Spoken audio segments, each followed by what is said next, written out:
نہ جاپان، نہ امریکہ، نہ اور کوئی طاقت اپنے تمام دنیاوی وسائل کے ساتھ جو ان کے پاس ہیں، اور سمجھتے ہیں ہم بڑے ترقی کر چکے ہیں، بڑے ایڈوانس ہو چکے ہیں،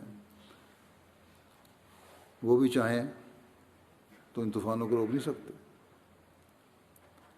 ہاں، اللہ تعالیٰ کے فضل سے وہ چاہے، اگر وہ چاہے اللہ تعالیٰ تو طوفانوں کو رخ پھیر دیتا ہے۔ فجی میں ہم دورے پہ گئے تو وہاں ایک دن صبح صبح فجر کی نماز سے پہلے پاکستان سے فون آئے نادر صاحب والا کے، اور خبریں آ رہی تھیں بی بی سی میں کہ بڑا شدید سونامی آ رہا ہے اور فجی کو اپنی لپیٹ میں لے لے گا۔ بڑی گھبراہٹ کا اظہار تھا ہر طرف سے، مختلف عزیزوں کے فون آنے لگے۔ نماز کا وقت تھا، ہم مسجد چلے گئے اپنی رہائش سے۔ مسجد میں نماز سے پہلے میں نے سب نمازیوں کو کہا کہ نماز میں ہم سجدے میں اس طوفان کا رخ پھیرنے کے لیے دعا کریں گے، میں دعا کروں گا، آپ بھی میرے ساتھ شامل ہوں۔